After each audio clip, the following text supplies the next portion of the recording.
and be YouTubers to my channel of an everyday life of an Aspie.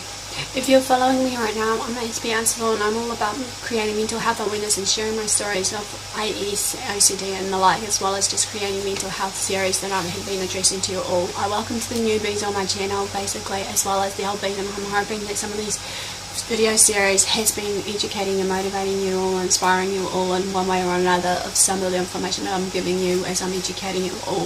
It's all about connecting and educating you all in a one way or another, hopefully. Basically, if you haven't been following me from the very word let go, I'm at the moment in the stages of basically doing the epileptic series basically, which I want to address before that day comes of that epilepsy days of the purple day, which is coming up on the 26th of March. What I'm hoping to do, maybe an awareness tag on that as well. I'm not sure as of yet, but I'll let you know later on in the piece when I do decide if or not. So enough further ado, before I continue, basically just to give you a brief overview of what I've done so far is basically I've talked about just some clinical definitions of what it is of an epilepsy, or basically an overview of the medications that are used or not. Basically, also I'm talking about the definitions of seizures, what it is and whatnot, and one of the pieces. And what I hope to address also is just some other bits and pieces along the way. So, in all further ado though, guys, basically, just before I begin, also just to remind you, as a disclaimer, I'm no medical professional, so if any of the advice or tips I give you along the way or information may sound misleading, seek second opinion if be, or seek professional help if you see any clinical signs that I share with you all these different mental health disorders and the like, so that we can help one another one way or another. It's all about helping one another and hopefully making sure that people are healthy and fit. And also, I don't condone anyone to do self-harm in one way or another when I bring out certain topics that are of importance to me. And all further ado, also guys, basically just to give you a heads up is that, as you know, if you've been following, that some of these are just going to be broken down into small parts, so it's easy to follow, easy to understand, hopefully in one way or another for you also. No further ado, guys, I thank you for some of your support so far also. So now the next one is what is epilepsy, and obviously basically I did a little brief overview of this, but this one again will be a bit more, hopefully, you know, differentiating what it is, hopefully, to give you a brief understanding what it may be. Okay, many people may question, how is epilepsy defined? As we know, as I said, when someone may repeatedly say the words epileptic seizures, we may then have that misconception or misjudgment call of them having it as a person suffering from epilepsy. But you've got to be in mind basically with seizures also, just to make it clear right now, that, you know, just because someone has epilepsy and has a seizure doesn't mean for a normal person like us have a seizure, because as I said before, the common triggers or causes of seizures can be, you know, from other environmental factors versus psychological factors that we go through in our everyday life. An epileptic seizure on itself, on its own, however, one of the many pathological forms of this reaction to a cure basically can take place in the brain, which is the brain's responses from the neurotransmitters versus the chemicals in the brain, however, as I said before. Or another one is just the reaction basically to a disturbance, irritating or damaging the stimulus of the brain when it's sending those, transmitting those messages to the body of where it needs to be. This reaction to the stimulus is accompanied by basically abnormal electrical chemical excitatory processes basically in the several nerve cells basically.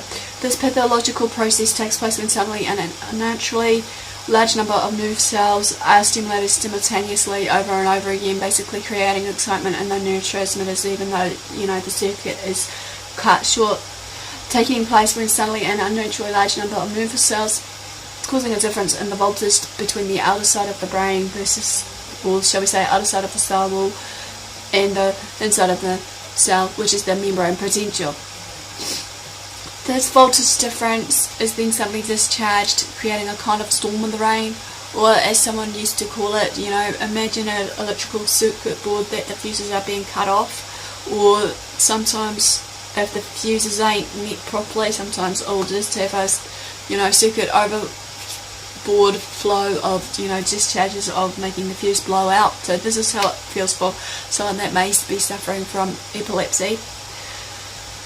like I said before, just briefly, if one person has an epileptic fit, doesn't mean that he or she has an epilepsy.